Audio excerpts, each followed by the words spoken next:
Ya, salam jumpa dalam pertemuan kita bisa kembali beribadah. Nah, saudara, kita akan belajar firman Allah. Judulnya tujuan Allah atas segala pencobaan yang kita alami. Ya. Tujuan Allah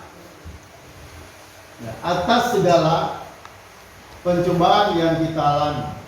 Ya. Saudara, ini perlu kita pahami. Kenapa, saudara? Karena kita akan mengalami pencobaan. Dan pencobaan itu adalah bagian dalam rencana Allah. Supaya apa? Supaya kita bisa hidup bagi rencana Allah. Saya ulang, saudara, bahwa pencobaan itu adalah bagian dalam rencana Allah. Supaya kita bisa hidup bagi rencana Allah. Ya, jadi kita nggak bisa menghindari pencobaan. Saudara nggak bisa berdoa terus-menerus untuk melawan pencobaan. Maksudnya melawan atau mencoba menyingkirkan pencobaan-pencobaan yang kita alami. Saudara nggak bisa itu Anda singkirkan. Ada orang Kristen yang akhirnya nggak berkembang, nggak bertumbuh karena saudara selalu ingin menghindari pencobaan. Dalam pikirannya bahwa pencobaan itu adalah sesuatu malapetaka.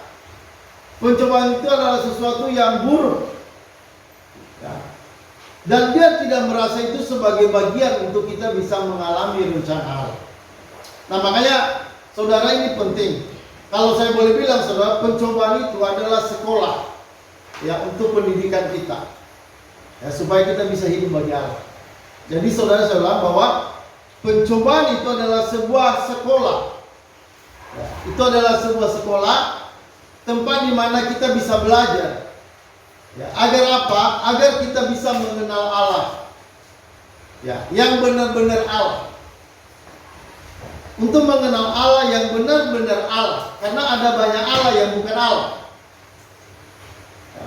Dan intinya, saudara, supaya kita kenal Allah, benar-benar kenal Allah. Saudara dan saya akan kenal Allah. Saudara bukan hanya di bumi ini mengenal Allah, nanti di sorga, saudara di sana pengenalan akan Allah itu akan terus terjadi. Pengenalan akan Allah tidak akan pernah berhenti. Kenapa? Saudara, karena Allah terlalu besar, Dia tak terbatas. Kita manusia terbatas. Walaupun nanti kita di sorga, pengenalan akan Allah itu merupakan program Allah yang terus menerus dan tidak pernah berhenti. Dan pengenalan Allah itulah yang akan membuat kita bahagia. Saudara, kalau ada banyak orang berpikir ke surga itu, saudara, nanti kita di sana bahagia. Kenapa? Karena kita kerjanya memuji-muji Tuhan. Ya, kita memuji Tuhan dengan musik. Ya, kita menyembah Tuhan. Yang memangnya, saudara. Tapi itu bukan tujuan utama. Ya, tujuan utama mengenal Allah. Ya, pengenalan akan Allah itu menjadi program utama Allah bagi kita. Makanya saudara, banyak orang berpikirkan bahwa seperti Adam dan Hawa itu, Adam dan Hawa jatuh dalam dosa, lalu orang berpikir bahwa itu kegagalan Allah terhadap ciptaannya. Ya, makanya ada orang bilang bahwa kejatuhan Adam dan Hawa itu merupakan rencana Allah yang gagal. Saudara, itu salah. Allah tidak pernah gagal. Baik ketika manusia ciptaannya itu jatuh dalam dosa, itu bukan kegagalan Allah. Karena Allah nggak mungkin gagal. Mana mungkin Allah bisa gagal, saudara? Siapa yang bisa menggagalkan rencana Allah? Mungkin ada orang bilang, ada musuh besar Allah. Siapa? Setan. Saudara, setan itu bukan musuh Allah. Allah tidak pernah bermusuhan sama setan. Kenapa? Karena setan itu ciptaan Allah. Walaupun memang tidak langsung diciptakan jadi setan. Kan malaikat itu kan iblis. Setan itu kan itu berasal dari iblis. Saudara, itu ciptaan Allah. Iblis itu sebenarnya itu berawal dari ciptaan Allah. Jadi Allah nggak mungkin bermusuhan dengan setan. Setan itu bukan tandingannya Allah. Kalau Allah mau melenyapkan setan, hanya tinggal satu tiupan aja langsung lenyap. Tapi Allah tidak pernah berencana untuk menghabiskan setan. Makanya orang-orang Kristen ya, yang berdoa misalnya, dalam nama Yesus, setan saya masukin neraka, setan saya lenyapkan. Ini siapa dia?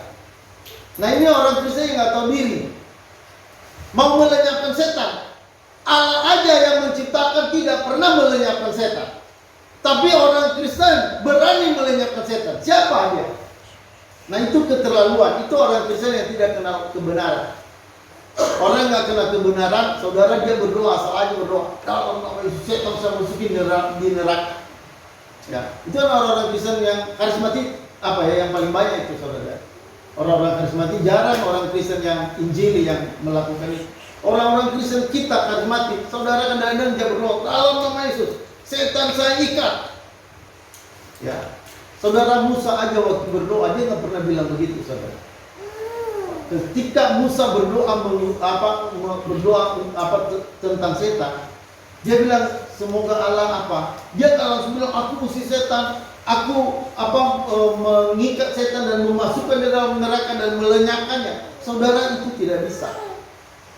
Kenapa, saudara? Karena Allah yang menciptakan itu malaikat, walaupun nanti akhirnya sebagian jadi iblis. Tapi saudara perhatikan, semua itu masih tetap ada. Kenapa? Karena memang itu rencana Allah, itu harus ada. Halo, amin? Amin. Nah, kenapa, saudara? Karena salah satu cara untuk membuat kita menjadi dewasa dalam mengenal Allah, salah satunya Tuhan pakai setan. Halo, amin? Ya, setan itu dipakai oleh Allah untuk membuat kita dewasa. Kenapa Paulus itu menjadi orang yang rendah hati? Karena Tuhan menaruh iblis. Ya, itu yang disebut duri dalam daging.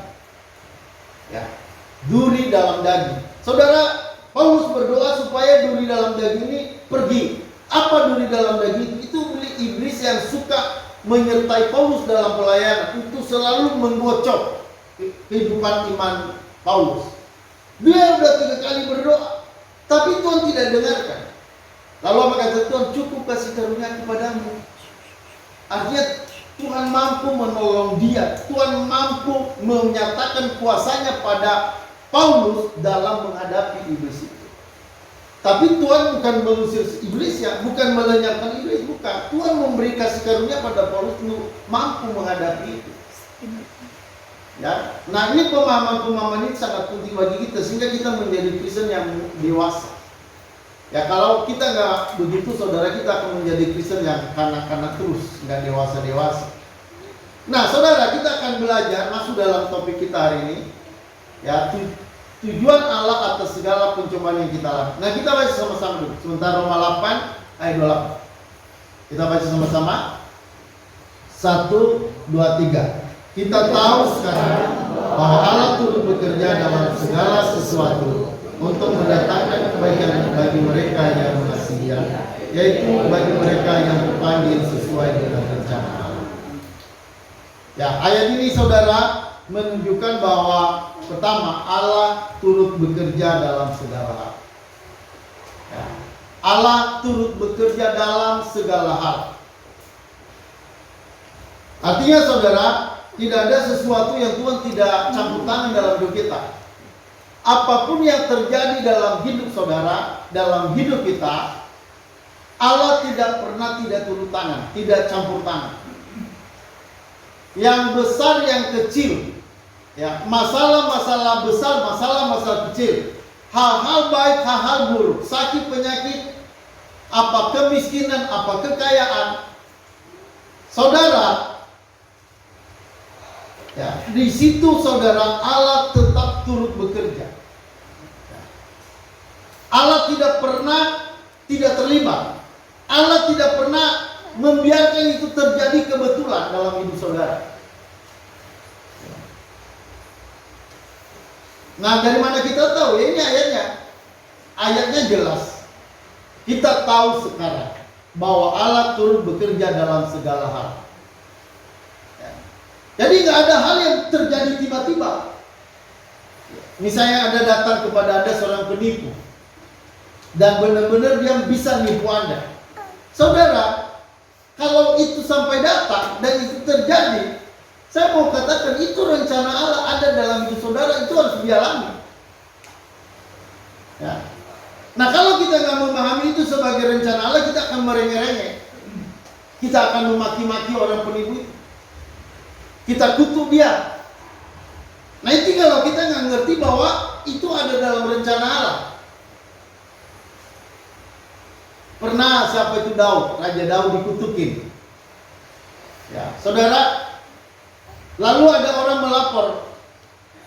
melaporkan itu pada Daud. Ya mungkin karena Daud udah posisi raja, lalu orang itu mau ngambil hati. Raja Daud, ini ada orang yang mengutuk engkau. Lalu apa kata Daud? Bukan marah. Daud nggak marah. Malah dia bilang, biarkan aja dia mengutuk aku. Karena Tuhan yang menyuruh dia mengutuk aku. Nah coba, orang yang Daud dikutuk orang, tapi Daud bilang biarkan. Karena Tuhan yang menyuruh dia untuk mengutuk aku. Dia nggak akan bakalan bisa mengutuk aku kalau bukan Tuhan yang menyuruh dia.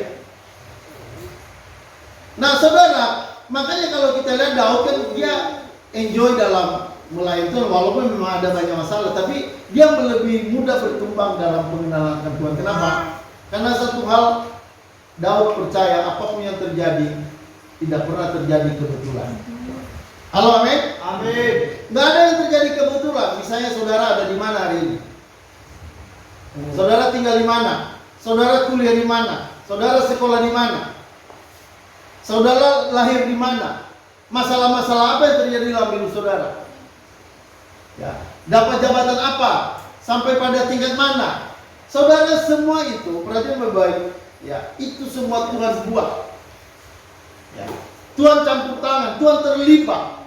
Tidak ada sesuatu yang di luar kontrol Allah. Ingat bahwa Allah itu adalah Allah yang berdaulat. Kalau Allah itu tidak berdaulat, ada sesuatu yang lepas dari kontrolnya, maka itu bukan Allah. Saya ulang ya. Saudara, Allah itu adalah Allah yang berdaulat. Jadi saudara, karena dia berdaulat, maka apapun yang terjadi, baik dalam hidup ini, baik dalam dunia ini, baik dalam hidup saudara, itu tidak ada sesuatu yang terjadi di luar kontrol Allah. Kenapa? Karena Allah itu berdaulat. Saudara, nggak ada sesuatu yang terjadi itu tanpa kontrol Allah, nggak ada. Termasuk misalnya petir, tsunami, COVID. Ya, kita sekarang ada pemanasan global. Saudara, itu semua, ya, itu semua terjadi karena Allah yang berdaulat. Ya, itu menetapkan semua itu terjadi. Nah, orang yang Kristen yang tidak memahami ini, maka akan melawan Allah dalam doa-doa. Saya melihat banyak ada pendeta saudara, dia bahkan sampai penderitaan dalam kitab Wahyu, itu dia bilang itu bisa kita stop. Itu pendeta itu. Dia bilang ini penderitaan dalam Alkitab, dalam perjanjian, dalam kitab Wahyu, baik itu seperti malapetaka, cawan, ya. Saudara, itu dia bilang kita bisa hentikan itu dengan apa? Dengan doa. Nah, ini pendeta yang saya lihat itu pendeta yang terlalu hebat, berani menyetop ketetapan Allah. Nah, ini contoh orang yang tidak mengerti ketetapan Allah, lalu dia mencoba menggeser ketetapan Allah. Siapa dia? Sekalipun itu pendeta, itu saudara, dia nggak bisa menggeser ketetapan-ketetapan itu. Segala sesuatu yang terjadi di atas muka bumi ini itu merupakan ketetapan Allah. Ya.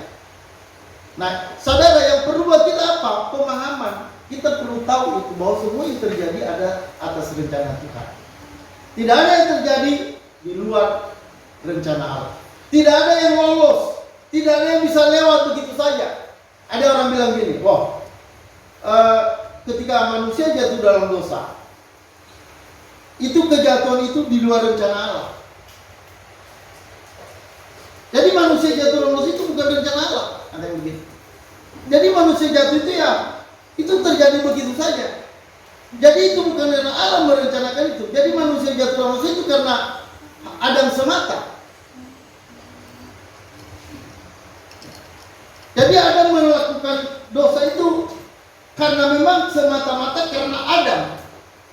Saudara, Tuhan menciptakan Adam dan Hawa bukan manusia yang sempurna. Itu saudara kita tahu. Allah menciptakan manusia bukan manusia yang sempurna. Allah menciptakan manusia memang di awalnya baik. Dikatakan Allah menciptakan manusia lalu melihat ciptaannya itu lalu Tuhan berkata sungguh amat baik. Hanya baik, amat baik, bukan sempurna. Allah menciptakan manusia bukan manusia sempurna. Ya. Allah menciptakan manusia adalah manusia yang lemah yang bisa jatuh dalam dosa. Jadi saudara, ketika Adam dan Hawa jatuh dalam dosa bukan sesuatu yang membuat Allah terkejut. Bukan sesuatu membuat Allah, wah kok bisa jatuh. Wah, Adam dan Hawa kok bisa jatuh begini. Ya seakan-akan kayak Allah itu seperti gagal. Waduh, saya salah apa ini? Salah mencipta. Kok tiba-tiba setan datang dan bisa mempengaruhi Adam Hawa. Ya. Saudara, Tuhan tahu itu terjadi. Tuhan tahu, dan kenapa Tuhan, bukan hanya Tuhan tahu, tapi Tuhan tetapkan itu terjadi. Saudara, ketika manusia diciptakan Allah, manusia pertama itu kan sebenarnya pengenalan akan Allah antara Adam, Hawa mengenal itu kan belum apa-apanya itu. Itu kan masih pengenalan di awal, saudara. Manusia diciptakan bukan langsung kenal Allah. Sama seperti kita nggak langsung kenal Allah. Nah, untuk mengenal Allah maka Tuhan biarkan manusia itu mengalami kejatuhan. Tujuannya apa? Supaya nanti orang tahu kasih Allah. Supaya orang tahu, oh Tuhan itu baik, oh Tuhan itu pengampun, oh Tuhan itu baik walaupun saya ini kotor, walaupun saya ini buruk, walaupun saya ini sudah jatuh. Tapi Allah begitu mencintai saya. Nah, orang kalau tidak jatuh bagaimana dia tahu tentang Allah? Jadi saudara, kejatuhan manusia itu rencana Allah. Nah, ada orang-orang yang aliran Armenianisme, mereka begitu ngotot, dibilang bahwa manusia jatuh dalam dosa itu adalah merupakan rencana Allah yang gagal. Maka karena Allah telah gagal dalam penciptaan manusia, maka Tuhan buat rencana kedua, dia mengirim penyelamatan yaitu Yesus. Jadi kedatangan Yesus ini buat orang versi Armenianisme, kedatangan Yesus yang kedua ini merupakan rencana Allah yang kedua untuk menyelamatkan manusia yang sudah jatuh. Yang pertama ini, saudara perhatikan lebih baik, kedatangan Yesus ke dalam dunia itu bukan rencana kedua, itu rencana utama. Jadi sebelum dunia Allah ciptakan, Allah sudah punya rencana yang bulat, ya, bahwa manusia, saudara, bahwa dia mengirimkan Kristus ke dalam dunia untuk menjadi penyelamatan bagi umat manusia. Jadi saudara, pusatnya itu adalah Kristus. Allah punya rencana untuk penyelamatan, dan ini rencana penyelamatan ini itu merupakan tujuan utama, ya, tujuan dari semua rencana supaya rencana Allah itu bisa tergenapi. Jadi Allah itu punya rencana yang sempurna, rencana yang tidak sepotong-sepotong. Ya, itu rencana dari awal, dari permulaan sampai akhir. Jadi rencana Allah itu sempurna, utuh, berkesinambungan, dan itu pasti tergenapi. Jadi saudara, kejatuhan manusia ke dalam dosa itu bukan sebuah kegagalan dari Allah, tapi kejatuhan manusia dalam dosa itu merupakan rencana Allah. Itu rencana Allah yang sempurna, karena rencana Allah tidak ada yang tidak sempurna. Kenapa? Karena Allah itu sempurna. Jadi kalau ada sesuatu rencana Allah yang gagal, berarti bukan Allah.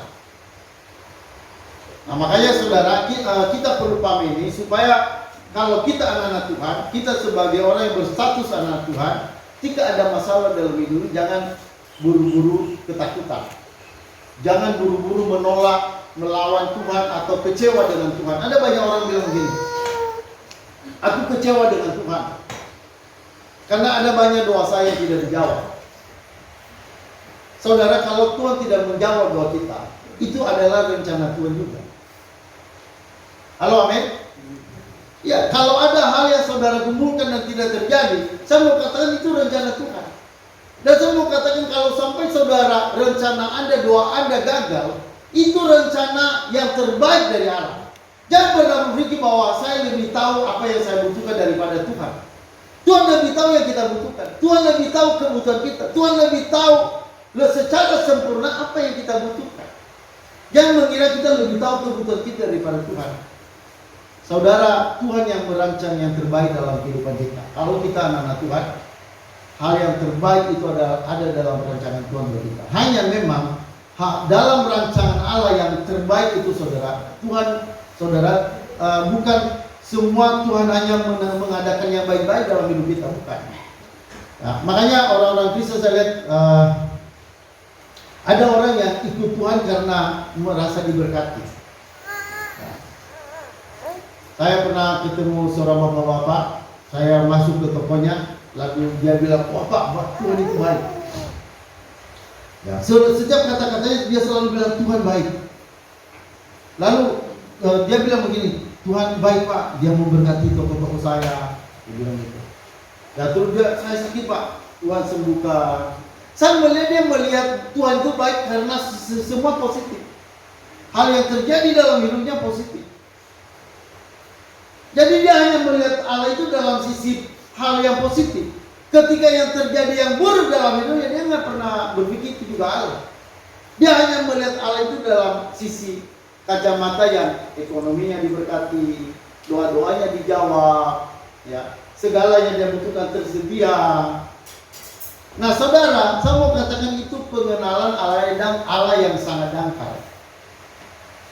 Ya, kalau hanya begitu, kita hanya mengenal Allah lewat seperti itu dangkal. Orang dunia juga tahu yang begitu. Ya, orang-orang yang tidak kenal Allah juga tahu yang begitu. Tapi saudara, yang jelas bahwa Allah punya rencana yang besar dalam hidup kita. Ya, sekalipun kita ada dalam keadaan-keadaan yang buruk sekalipun kita mengalami keadaan-keadaan yang menyakitkan sekalipun. Nah ini perlu kita paham, supaya apa saudara? Supaya ketika itu terjadi, respon kita dengan tentu benar. Kita lebih mudah bisa menyesuaikan diri dengan rencana Allah. Ya. Nah saya bilang tadi banyak orang Kristen yang pada akhirnya mulai kendor dalam iman. Ya, kendor imannya. Saya tanya kenapa imannya kendor? Wah saya berdoa dan Tuhan tidak menjawab doaku. Itu yang membuat dia menjadi kendor. Dia bilang saya maunya Tuhan menjawab saya sesuai dengan doa saya. Jadi saudara, kalau kita begitu apa yang terjadi? Kita merasa yang berdaulat. Kita yang berkuasa kalau begitu. Maunya Tuhan yang jawab aku. Bukan apa yang Tuhan mau, apa yang saya mau.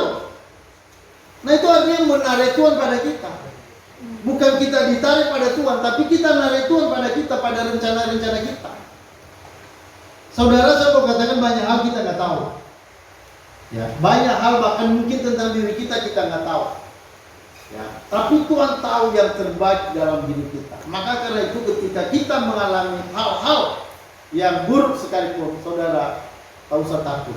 Kenapa? Karena tadi firman Tuhan berkata Tuhan turut bekerja. Ya, Allah turut bekerja. Allah campur tangan. Tidak ada yang kebetulan terjadi. Tidak ada yang terjadi tiba-tiba tanpa sepengetahuan Allah. Jangankan masalah penyakit, jangankan masalah kebutuhan-kebutuhan, bahkan rambut di kepala pun kalau Tuhan tidak izinkan jatuh, tidak akan pernah bisa jatuh. Halo, amin. Saudara, rambut aja dijamin Tuhan. Kalau Tuhan tidak bilang nggak boleh jatuh rambut itu, kecuali Tuhan tetapkan kita botak. Kalau misalnya Tuhan tetapkan saudara botak, mau doa supaya tumbuh rambut nggak akan bakalan bisa. Ya. Ada teman saya dulu dia kepingin gemuk karena dia kurus dari kecil sampai udah umur 23 tahun, 30 tahun masih kurus sampai sekarang. Lalu dia berdoa, Tuhan, saya berdoa supaya saya gemuk. Ya. Terus saudara saya ketemu dia terakhir masih tetap kurus. Itu berarti bukan doa, itu Tuhan tidak menghendaki. Ya, ada juga orang berdoa supaya kurus, nggak kurus-kurus juga. Saudara, berarti memang itu bukan rencana Tuhan. Halo, amin, amin. Ya, jadi saudara perhatikan baik-baik bahwa apa yang kita alami tidak pernah terjadi secara kebetulan. Ya, Tuhan turut bekerja dalam segala hal. Ingat bahwa Allah punya rencana atas kehidupan setiap kita. Jadi semua hal, saudara, ada dalam rencana Allah. Ini harus diperhatikan baik. Nah, kalau kita melihat ayat 28 ini tadi, itu untuk apa? Semua untuk mendatangkan kebaikan. Ya. Saudara, tujuan daripada pencobaan itu pada akhirnya mendatangkan kebaikan. Hanya ketika mengalami, tidak selalu yang baik yang muncul.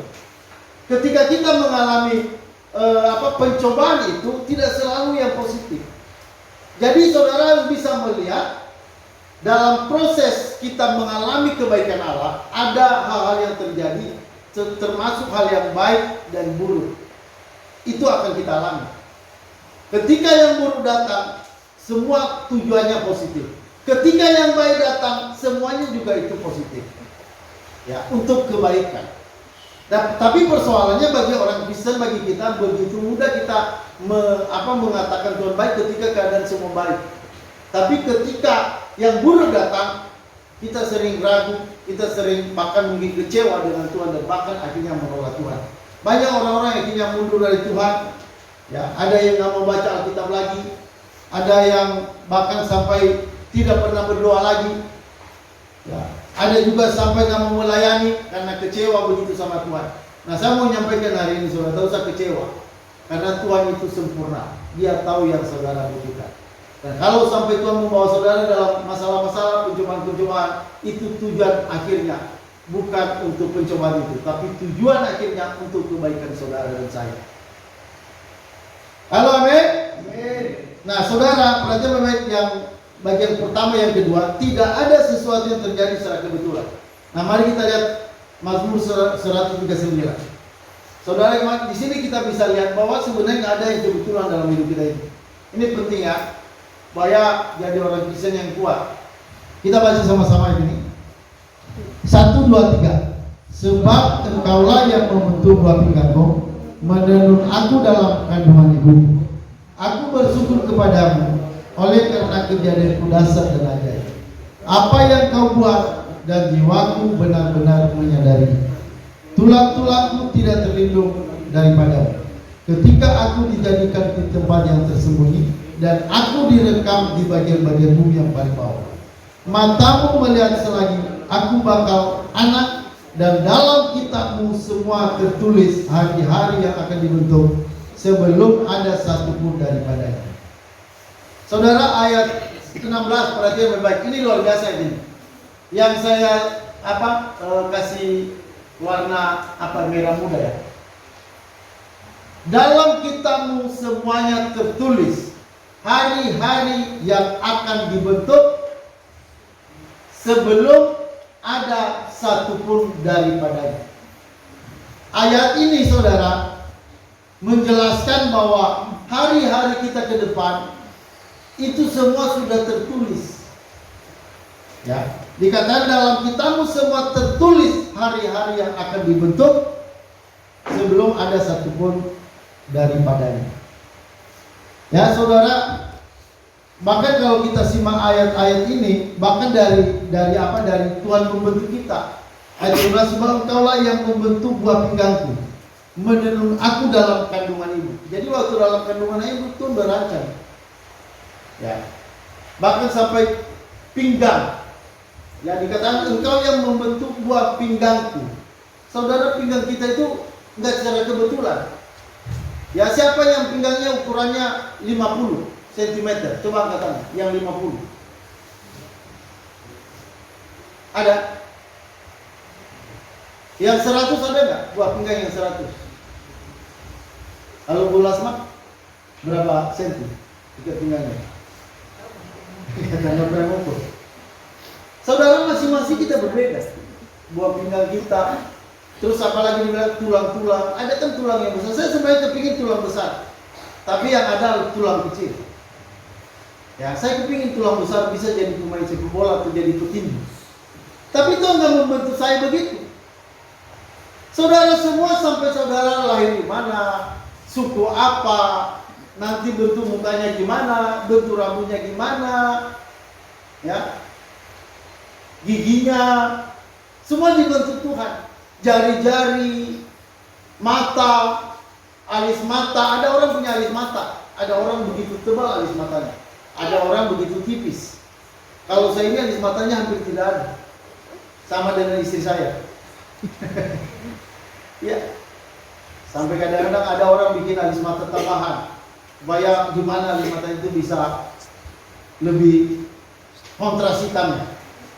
Nah saudara, semua itu pengaturan Tuhan, semua atas ketetapan Allah. Kita yang apa? Kenapa kita jadi seorang pria? Kenapa kita jadi seorang laki-laki? Ya, dikatakan di dalam apa? Engkau membentuk buah pinggangku, menenun aku dalam kandungan ibuku. Ada keluarga-keluarga yang lahirnya besar-besar. Ketika aku dijadikan di tempat yang tersembunyi dan aku direkam di bagian-bagian bumi yang paling bawah. Jadi ketika kita dijadikan itu ada rekamannya, saudara. Ya, siapa yang mau rekamannya? Nanti minta sama saya habis ibadah. Ada rekaman. Ketika kita dijadikan itu ada rekamannya.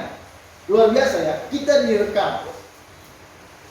Ya, direkam di mana? Direkam di bagian-bagian bumi yang paling bawah. Wah, luar biasa. Rekamannya kalau kita cari nggak ada itu. Karena Tuhan yang punya rencana rekaman itu. Tuhan nggak membongkar rekaman itu. Saudara, sebelum hari-hari itu terjadi, Tuhan sudah menentukan semua hari-hari yang akan terjadi sebelum hari-hari itu datang. Artinya saudara, perhatian baik, apa yang terjadi dalam hidup kita tidak ada yang kebetulan. Halo, amin? Iya, saudara nanti jadi apa? Mungkin jadi polisi, ada yang jadi pengusaha, ada yang jadi guru, ada yang jadi apa? Semua Tuhan yang ngatur, Tuhan yang menetapkan. Ya. Saya kadang-kadang ya saudara manusia ngiler kalau melihat ada orang diberkati Tuhan, mereka kaya, berlimpah. Ya. Tapi lama-lama saya renungkan, wah saya nggak begitu. Saya ada dalam rencana Allah. Saya pasti Tuhan punya rencana khusus dalam hidup saya. Dulu saya ketika dulu saya melihat pendeta-pendeta yang besar-besar, saya melihat mereka luar biasa. Yang mereka bisa punya banyak jemaat banyak. Mereka sekali ngumpulin persembahan itu bisa ratusan juta. Saudara, kadang-kadang saya terus terang dulu itu iri. Saya kadang dulu cemburu melihat pendeta-pendeta yang besar-besar begitu. Tapi lama-lama saya menyadari. Ya, saya menyadari bahwa Tuhan punya rencana khusus atas hidup saya. Ya, saya adalah orang yang spesifik. Saya adalah orang yang spesial di mata Allah. Saya nggak bisa sama dengan orang lain. Saya tidak perlu mengingini menjadi seperti orang lain. Saya tidak perlu harus menjadi seperti orang lain. Saya harus menjadi diri saya. Karena itu adalah merupakan kedaulatan Allah. Itu merupakan rencana Allah yang khusus buat saya.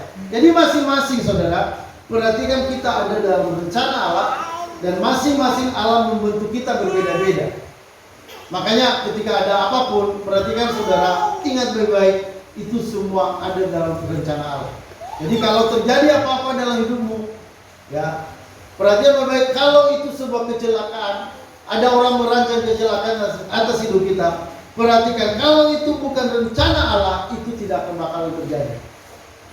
Jadi saudara, seharusnya kita harus, saudara, mempersembahkan hidup sepenuhnya pada Tuhan. Kita harus mempercayakan seluruh hidup kita pada Tuhan. Karena Allah tahu yang terbaik atas kehidupan kita. Nah saudara, perhatikan baik-baik. Selanjutnya, pencobaan saudara tidak pernah melebihi kekuatan. Ya, ingat ini baik-baik. Pencobaan tidak pernah melebihi kekuatan kita. Ya, tadi tujuan Allah dalam kita mengalami pencobaan. Yang pertama tadi saudara, bahwa dalam pencobaan itu Allah turut bekerja. Dalam segala pencobaan Tuhan turut bekerja. Ini nggak ada yang akan lepas dari kontrol Tuhan. Ya, dalam segala hal aspek kehidupan kita. Termasuk kita tinggal di mana, kita ada di mana, makan apa, sekolah di mana, kuliah di mana, semua Tuhan yang sediakan, Tuhan yang atur semua dalam kehidupan kita. Oke, lanjut. Saudara, kita akan baca dalam 1 Korintus 10 ayat 13. Ya, bagian kedua bahwa semua pencobaan tidak pernah melampaui kekuatan kita, walaupun seberat apapun. Kita baca sama-sama dalam 1 Korintus 10 ayat 13. 1, 2, 3. Pencobaan yang kamu alami ialah pencobaan berbiasa yang tidak melebihi kekuatan manusia. Sebab Allah setia, dan karena Dia tidak akan membiarkan kamu dicobai melampaui kekuatanmu. Pada waktu kamu dicobai, Ia akan memberikan kepadamu jalan keluar sehingga kamu dapat melalui. Saudara, ini ayat ini luar biasa. Ya, ini ayat yang paling bagus dalam kita menghadapi masa-masa sulit dalam hidup kita. Ya, saudara dikatakan pencobaan yang kamu alami ialah pencobaan biasa. Jadi saudara punya pemahaman ketika ada pencobaan, ya, termasuk pencobaan yang terberat. Ya, biasanya pencobaan yang terberat itu kan biasanya kita kehilangan orang yang kita cintai, itu pencobaan yang terberat itu. Ya, atau macam-macam orang pencobaannya beda-beda. Ya, tapi saudara perhatikan, pencobaan itu hanya pencobaan biasa. Sebesar apapun pencobaan, ya, sengeri apapun pencobaan, saudara perhatikan baik-baik, kata Tuhan itu pencobaan biasa. Kenapa saudara? Kenapa itu menjadi pencobaan biasa walaupun sebenarnya pencobaan itu luar biasa? Ya, misal seperti siapa itu Daniel, dia dicobai untuk menantang imannya kepada Allah, ditantang imannya pada Allah, berhenti berdoa, suruh dia menyembah patung. Saudara, pencobaannya luar biasa, dia dibuang ke gua singa kalau dia tidak mau melakukan, dan ternyata dia melawan, dia tidak mau menyembah pada patung. Lalu saudara, apa yang terjadi? Akhirnya Daniel mengalami masa sulit, dia diikat, lalu dia dibuang ke dalam gua singa. Saudara, itu pencobaan yang sangat luar biasa. Tapi saudara, kita melihat seperti yang Tuhan bilang, itu pencobaan biasa. Dalam mungkin perasaan kita itu luar biasa, tapi saudara, itu menjadi biasa. Kenapa? Karena Allah setia dikatakan. Allah setia. Ya. Saudara, Ia tidak akan membiarkan kamu dicobai melampaui kekuatannya. Jadi saudara, yang diuji bukan saudara sebenarnya yang diuji itu. Ketika pencobaan itu datang, yang diuji bukan saudara, yang diuji itu Allah. Saudara, Allah diuji. Sampai di mana kesetiaan Allah terhadap kita?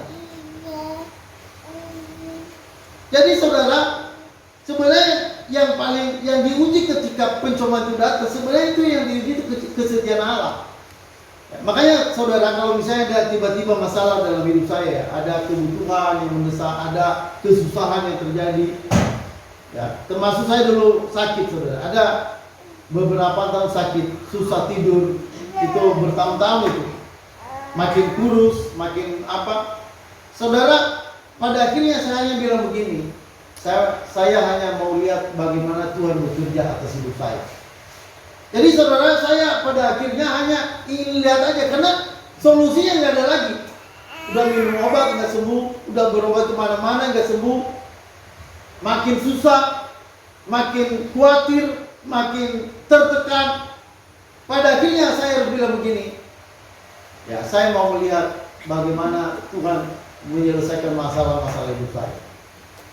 Akhirnya saudara, pelan-pelan saya melihat, pelan-pelan ada orang yang disembuhkan dalam seketika. Kalau saya jarang mengalami penyakit langsung sembuh.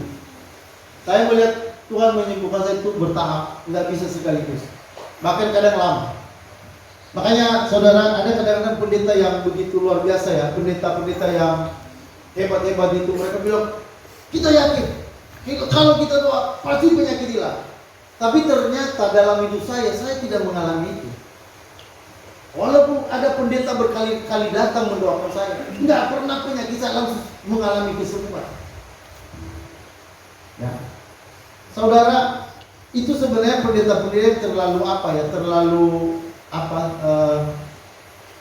kalau saya itu pendeta yang sebenarnya itu kurang paham tentang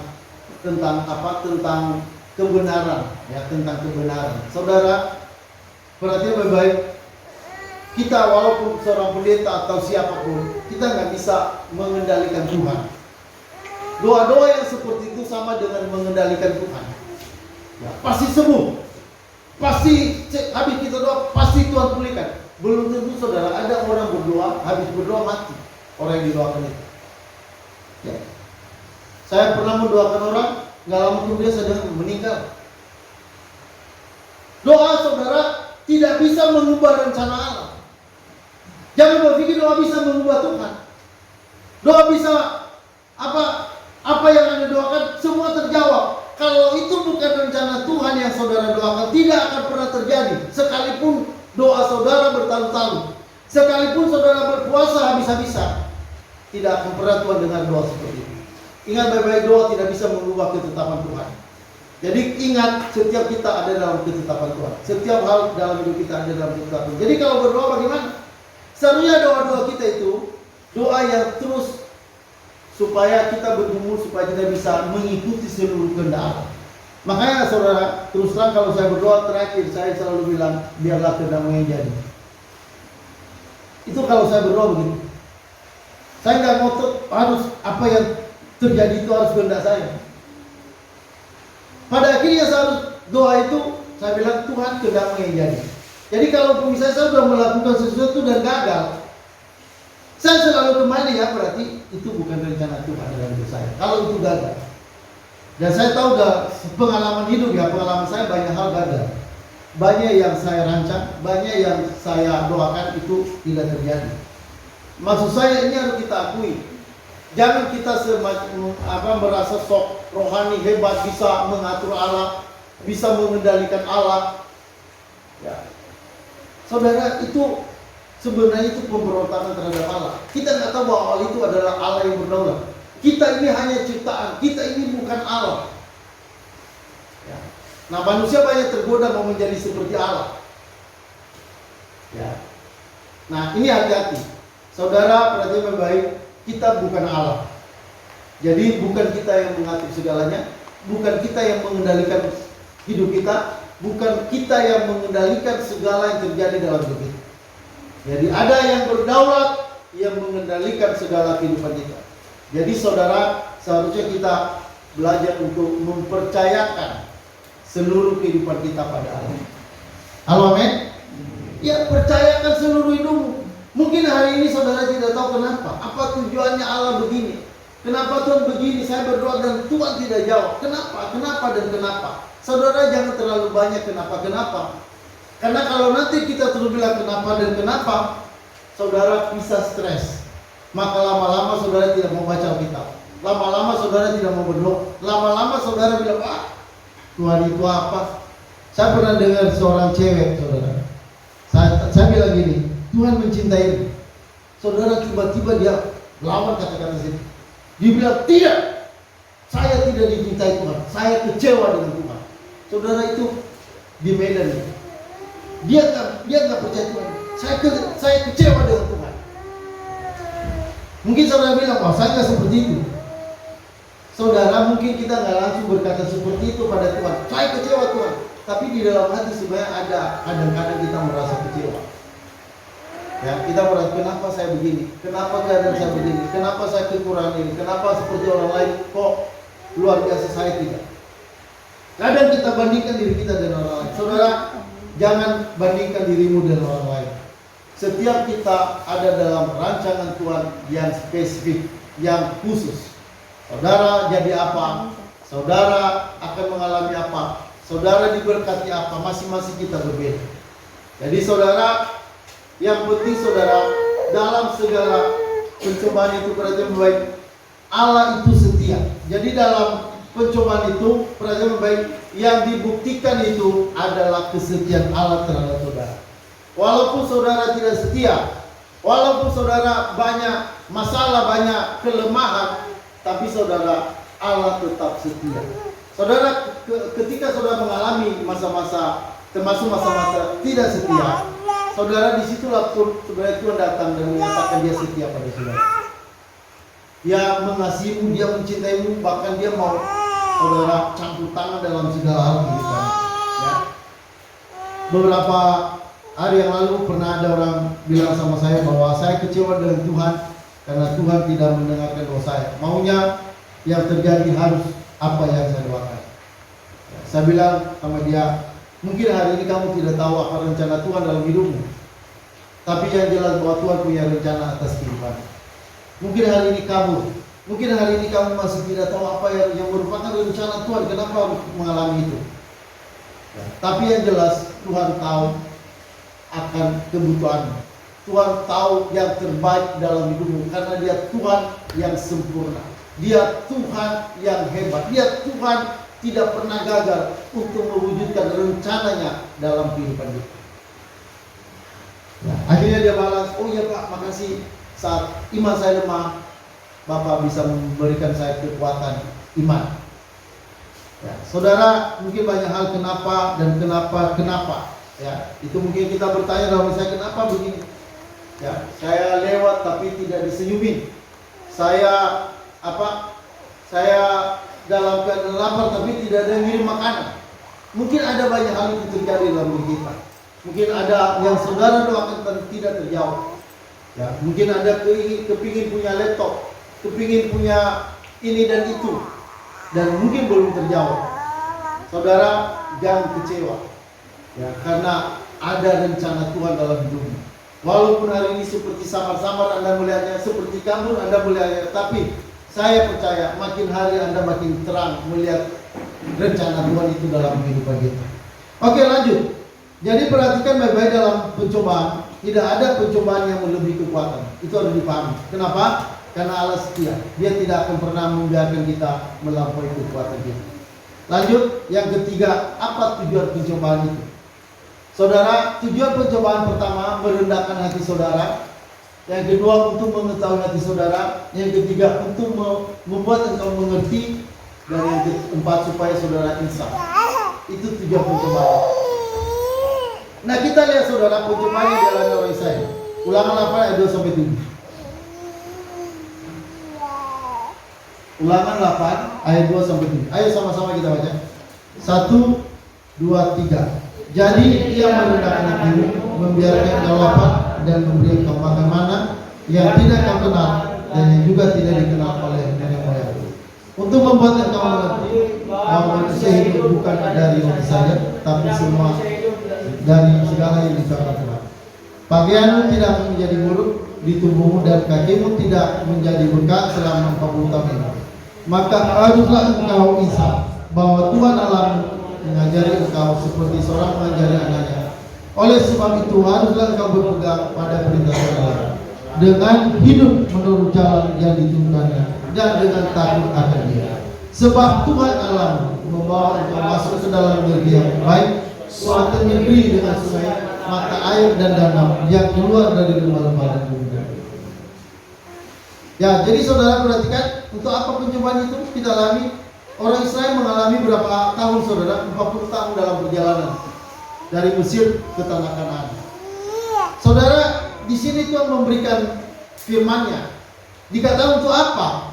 Ayat 2, jadi ia merendahkan hatimu, membiarkan engkau lapar dan membiarkan engkau makan mana yang tidak kau kenal dan yang juga tidak dikenal oleh nenek moyangmu. Pertama saudara, jadi ia merendahkan hati supaya kita jangan sombong. Banyak orang kan saudara yang setiap kita rata-rata kepingin dipuji, maunya kita dipuji-puji. Tapi Tuhan tidak mau begitu saudara. Tuhan mau kita rendah hati. Ya, yang mau kita tetap rendah hati, tidak sombong, tidak angkuh. Banyak orang kalau diberkati malah makin sombong, lupa bahwa Tuhan yang memberkati dia, lupa bahwa Tuhan yang menyediakan makanan minuman pada dia, Tuhan yang memberikan kebutuhannya. Banyak orang lupa itu. Makanya Tuhan membiarkan orang itu mengalami pencobaan supaya jangan sombong, supaya tetap rendah hati. Lanjut saudara, selanjutnya supaya kita bisa lihat dalam ayat itu lagi dikatakan,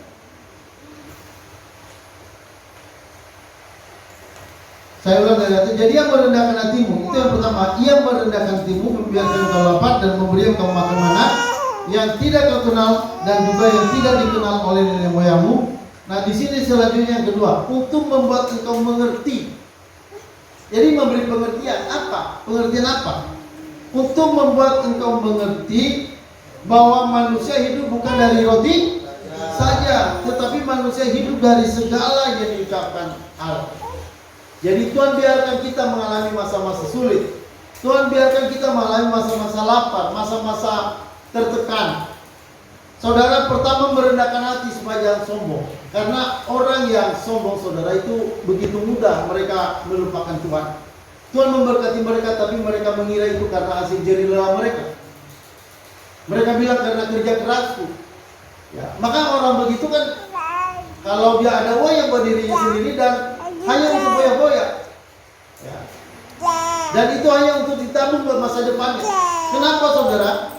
Itu karena dia nggak tahu bahwa itu dari Allah. Itu untuk dari Allah, seharusnya dipakai itu untuk Allah. Tapi karena tidak tahu bahwa itu dari Allah, mereka sombong. Mereka bilang itu karena aku. Itu karena aku bisa. Aku karena aku. Semua karena aku. Nah, saudara, itu sombong dan Tuhan tidak mau itu kalau kita anak-anaknya. Tuhan tidak mau kita punya sifat begitu.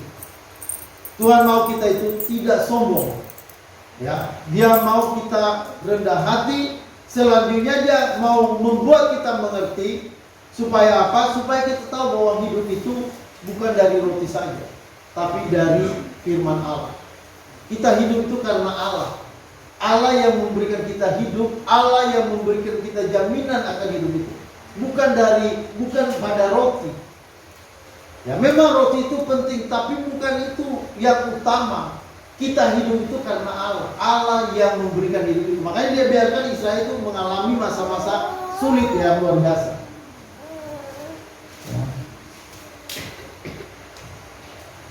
Jadi saudara perhatikan ini. Jadi kalau nanti ke depan, karena ini sebuah sekolah ya, pencobaan itu saya ulangi, pencobaan itu adalah sebuah sekolah. Ini sekolah non formal, tapi ini sebenarnya sekolah nyata. Ya, ini sekolah nyata. Setiap kita itu masuk dalam sekolah Allah. Ada sadar tidak sadar, kamu sampaikan hari ini, kita ada dalam sekolahnya Tuhan. Allah sedang melatih kita. Tadi pertama, dia bimbing kita supaya jangan sombong, supaya kita tetap rendah hati. Yang kedua, dia membimbing kita supaya ngerti bahwa hidup itu bukan dari roti saja, tapi hidup itu dari firman Allah. Makanya buat orang Kristen, firman Allah harus menjadi yang utama.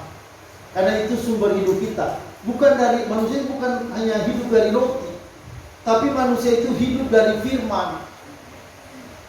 Maka firman itu harus menjadi utama.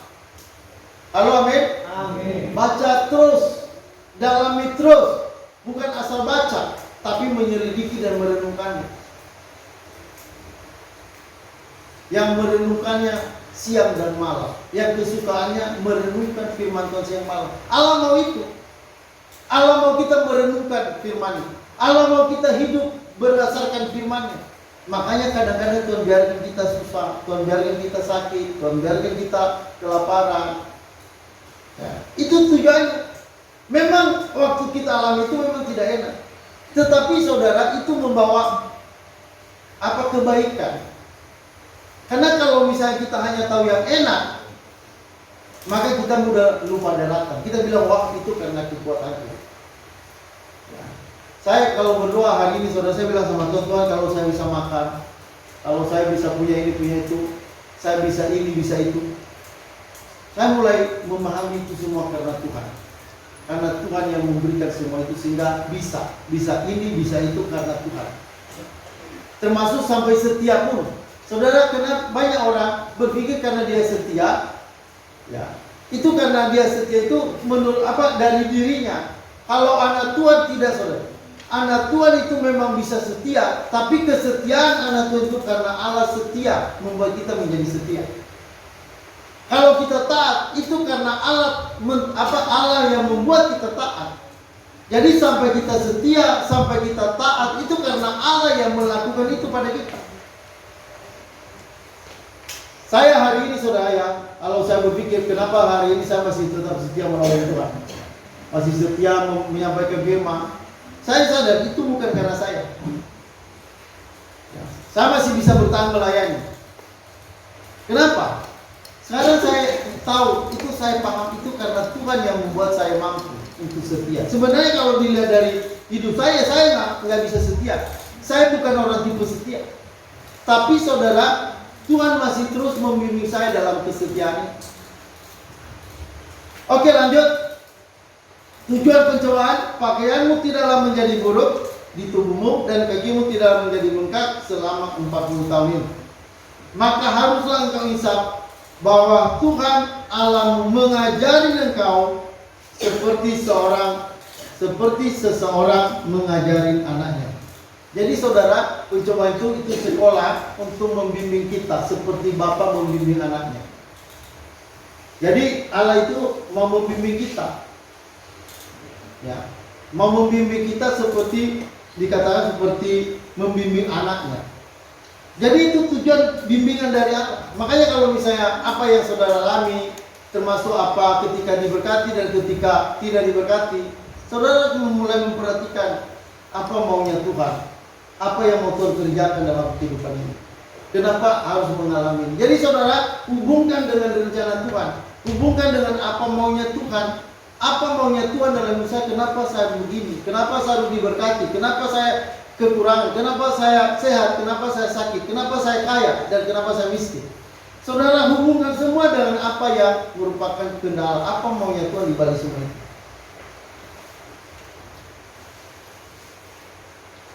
Ya, dikatakan supaya kamu insaf bahwa Tuhan Allah mengajari engkau seperti seorang mengajari anak. Jadi ini kan Tuhan mau bimbing kita seperti anak. Tapi kan waktu kita dibimbing begitu kan kita sulit untuk melihat kebaikan Allah di situ. Bagaimana ketika kita sedang dalam kesulitan kita bisa melihat kebaikan Allah. Makanya saya bilang tadi kan ada orang di situ, oh dia bilang Tuhan baik, Tuhan baik. Tapi kalau saya lihat dia bilang Tuhan baik itu hanya waktu dia baik, waktu sehat, doanya didengar, dia bilang, Pak saya berdoa Pak dan Tuhan jawab. Tapi saya melihat ini rohani orang ini masih dangkal. Kenapa? Karena dia hanya melihat Tuhan itu dari sisi kebaikan. Karena doa-doanya dijawab. Itu belum dalam. Level kekristenan begitu itu masih terlalu dangkal. Tapi kalau kita anak Tuhan yang dewasa, saudara perhatian baik, ketika dalam kesulitan pun kita masih tetap mencintai dia. Kita masih tetap untuk memuji dia, mengasihi dia. Halo, amin. Membawa kau masuk ke negeri yang baik, suatu negeri dengan sungai, mata air dan danau yang keluar dari lembah-lembah dan gunung-gunung. Saudara, tujuannya yaitu supaya kita mengerti, supaya kita insaf, ya, bahwa dialah yang membawa kita, saudara. Dialah yang membimbing kita, dialah yang menopang segala kehidupan kita. Tanpa dia kita nggak bisa apa-apa. Dan dalam melewati segala masalah, di situ juga dia menunjukkan siapa dia. Dia menunjukkan bahwa dia setia pada kita. Dia menunjukkan bahwa dia tetap campur tangan atas kehidupan kita. Jadi pencobaan itu membuktikan siapa diri Allah, membuktikan kasih Allah, membuktikan kebaikan Allah, membuktikan bahwa Allah itu, ya, dia sedang membimbing kita. Ya. Dia sedang mengajari kita supaya kita rendah hati dan tidak sombong, supaya kita tetap mengenal dia dan tidak pernah lupa dengan Tuhan. Nanti kalau saudara baca di dalam ulangan tadi, supaya dan jangan engkau lupa, ya, jangan sampai engkau lupa dikatakan, jangan sampai engkau lupa akan Tuhan, jangan engkau lupa akan Tuhan. Jadi saudara, Allah mau kita itu tidak melupakan dia. Ya. Oke, lanjut. Terakhir saudara, mari kita lihat yang terakhir, tujuan besar. Tujuan terbesar Allah adalah untuk mengenal Allah. Saudara, pencobaan memang itu supaya kita mengalami kebaikan Allah. Ya, itu tujuan. Kalau mau dirangkum apa tujuan pencobaan buat kita, itu untuk mendatangkan kebaikan bagi kita. Tapi itu bukan tujuan inti, saudara. Itu bukan tujuan akhir. Tujuan akhir kenapa kita mengalami pencobaan, sebenarnya tujuan akhirnya supaya kita mengenal Allah lebih dalam. Dan ini tujuan Allah yang besar. Dan ini merupakan puncak dari tujuan Allah. Supaya apa? Supaya kita kenal dia. Pengenalan akan Allah itu menjadi tujuan utama Allah membimbing kita. Allah membiarkan kita mengalami masa-masa pencobaan. Jadi yang penting itu pengenalan dengan Allah. Saudara kenal Allah itu siapa? Itulah letak kebahagiaan. Saudara, kita lihat dalam Yohanes 17 ayat 3. Saudara, ini definisi tentang keselamatan. Definisi hidup kekal. Apa itu hidup kekal? Saudara, kita baca sama-sama Yohanes 17 ayat 3. 1, 2, 3. Inilah hidup yang kekal itu, yaitu bahwa mereka mengenal Engkau, satu-satunya Allah yang benar, dan mengenal Yesus Kristus yang telah Engkau utus. Jadi saudara, sebenarnya tujuannya yaitu untuk hidup kekal kita. Dan hidup kekal itu saudara, itu identik dengan kenal Allah. Sebenarnya saudara, Allah mau kita itu mengenal Dia. Itu adalah kerinduan Allah yang terbesar. Bukan hanya asal-asal kenal Dia, atau misalnya kenal presiden, bukan. Allah mau benar-benar kita kenal Dia. Jadi Allah itu ingin menyatakan dirinya pada kita. Inilah pusat dari kebahagiaan sejati itu. Inilah sebenarnya tujuan dalam kekristenan kita itu adalah mengenal Allah. Ya, kenal Allah itu siapa? Mari dikatakan, inilah hidup kekal itu, yaitu bahwa mereka mengenal. Mereka mengenal Engkau, satu-satunya Allah yang benar. Jadi mengenal Allah itu saudara, itu adalah hidup kekal. Jadi orang yang tidak kenal Allah nggak mungkin dapat hidup kekal. Nggak mungkin. Jadi orang yang hidup kekal, udah punya hidup kekal, dia akan dibawa pada pengenalan akan Allah. Allah yang benar. Allah yang benar-benar Allah. Allah yang benar-benar benar. Halo, amin? Saya bilang ya, Allah yang benar-benar Allah, atau Allah yang benar-benar benar. Karena banyak Allah yang palsu. Banyak Allah yang palsu.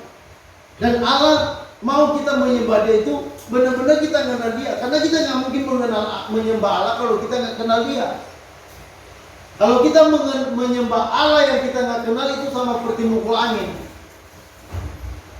Ya, saudara, jadi pengenalan akan Allah itu menjadi tujuan besar dalam keselamatan kita. Tujuan besar kenapa kita mengalami pencobaan. Jadi kalau saudara mengalami pencobaan, saudara mulai bertanya, apa maksud Tuhan? Ya, kenapa saya harus mengalami? Apa maunya Tuhan? Pasti Tuhan menyatakan sifat-sifatnya. Saya ketika sakit, saudara, saya sakit beberapa tahun. Biasanya kalau saya nggak sakit kan saya bisa banyak gerak ya. Misalnya mengirim WA, mengirim SMS ya.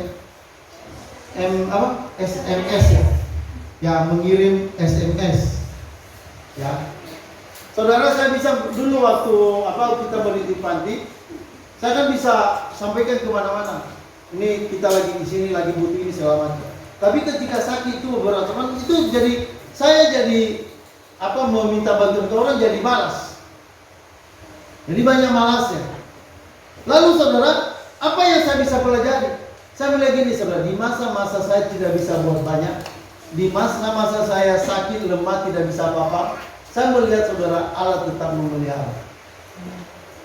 Amin. Amin. Benar saudara, benar-benar saya bilang Allah memelihara. Allah itu setia memelihara. Kenapa? Karena saya nggak bisa buat apa-apa. Ya, saya benar-benar tidak berdaya. Saya benar-benar tidak bisa apa-apa.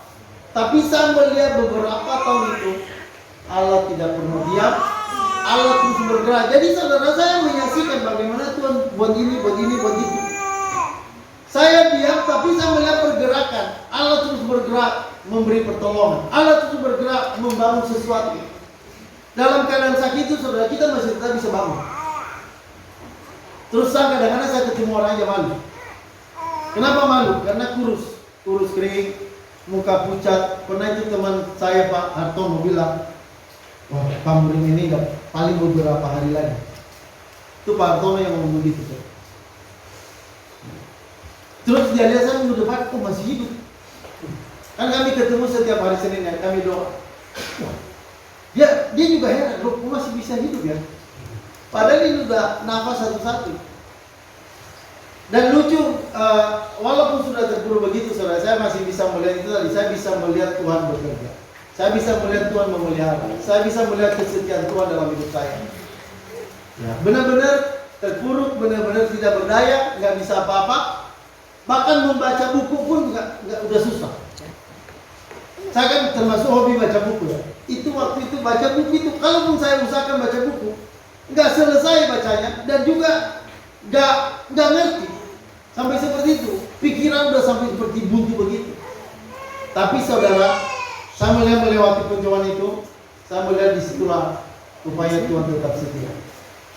Halo, amin. Jadi saudara, hidup itu bukan tergantung pada kesetiaan kita, tapi tergantung pada kesetiaan Allah. Jadi hidup kita itu bukan bergantung pada kita, bukan pada kemampuan kita, tapi saudara, itu bergantung pada Allah. Allah yang setia, Allah yang tetap menjaga, Allah yang tetap memelihara. Dia setia bukan karena kita setia, tapi dia setia karena dia setia, karena memang dia setia. Itu karena hakikat Allah itu setia. Ya. Jadi bukan karena kita benar-benar setia, bukan. Kita ini seorang, ya seperti orang, bisa dibilang seperti pelacur kita ini. Sahabat seperti pelacur, saudara yang suka ganti-ganti pria. Seperti yang dikatakan di Hosea kan, seorang Nabi Hosea disuruh Tuhan mengambil perempuan yang istrinya itu, terus istrinya pergi lagi melacur. Baru Tuhan bicara, ambil dia. Diambil lagi, sampai berkali-kali saudara ke pelacuran perempuan itu tetap diambil. Tuhan bilang, ambil itu, jadikan istrimu. Saudara, itulah menggambarkan kesetiaan Allah terhadap kita. Halo, amin. Itu menggambarkan Allah setia terhadap kita, walaupun kita nggak setia. Jangan pernah berpikir Allah setia pada kita karena kita setia. Enggak, saudara, karena Allah setia bukan karena kita setia.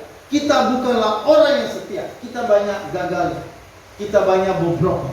Tapi karena Allah setia, dia akan, saudara, dia setia pada kita bukan karena kita, tapi karena memang Allah itu punya hakikat setia. Dan dia adalah Allah yang, saudara, menepati janji-janji. Ya, dia adalah Allah yang setia. Dia berjanji dia akan setia menolong kita, maka dia akan menepati janji itu. Ya, jadi ini perlu kita renungkan, karena saudara, ada masa-masa kita akan mengalami kesulitan. Dan ini kita pasti alami. Tidak ada orang Kristen yang tidak masuk dalam masa-masa pencobaan ini. Setiap kita akan mengalami masa-masa cobaan, dan saya bilang tadi itu adalah sekolah. Ketika saudara dibawa dalam pendidikan-pendidikan yang berat oleh Tuhan, Anda harus siap untuk menjaga hati, untuk terus memandang pada Tuhan. Jangan lihat kemana-mana, pandanglah Tuhan, pandanglah kasih-Nya, salib-Nya, pandanglah Dia setia. Maka saya percaya kita akan makin mengenal Dia, makin memahami siapa Dia. Saudara, ayat terakhir kita baca, tujuan terakhir saudara. Apa tujuan terakhir Tuhan buat kita? Kita baca sama-sama. 1, 2, 3. Karena sekarang kita melihat dalam cermin suatu gambaran yang sama-sama, tetapi nanti kita akan melihat muka dengan muka. Sekarang aku hanya mengenal Dia dengan tidak sempurna, tetapi nanti aku akan mengenal dengan sempurna, seperti aku sendiri. Saudara, inilah tujuan Tuhan kita. Dia ingin saudara mengenal Dia muka dengan muka. Saudara, saya bilang tadi, di sorga kita akan terus mengenal Allah dan tidak pernah berhenti kita mengenal Allah. Saudara, letak kebahagiaan itu bukan hanya sekedar memuji-muji Tuhan di sorga. Jangan berpikir di sorga itu kita hanya muji-muji Tuhan pakai baju putih, di kepala kepala mahkota emas, ya. Kita puji Tuhan, haleluya, segala macam. Saudara, bukan. Di sana itu pengenalan Tuhan, makin kenal Tuhan itu makin bahagia, makin luar biasa. Makanya Paulus berkata, yang kukehendaki ialah mengenal Dia. Jadi mengenal Allah itu menjadi sasaran utama kita. Saudara, arahkanlah seluruh tujuan hidupmu untuk mengenal Allah lebih dalam. Ya, semakin kenal Allah, ya, kita akan semakin bahagia. Semakin kenal Allah, kita semakin kuat. Firman Tuhan berkata, orang yang mengenal Allahnya akan bertindak dan kuat. Jadi kekuatan itu letaknya pada pengenalan akan Allah. Ya. Tidak kenal Allah menjadi orang lemah. Tidak kenal Allah akan mudah stres. Ya. Tapi kalau kita kenal Allah, kita akan bertindak dan kita akan menjadi kuat. Jadi saudara, mari izinkan ketika kita mengalami apapun, perhatikan semua itu ada dalam rencana Tuhan. Dan apa yang terjadi tidak pernah terjadi kebetulan. Semua ada dalam kontrol Tuhan. Dan kenapa kita harus mengalami itu? Itu untuk membuktikan kesetiaan Tuhan atas kita.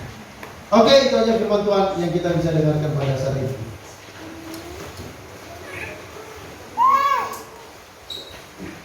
Asik ya.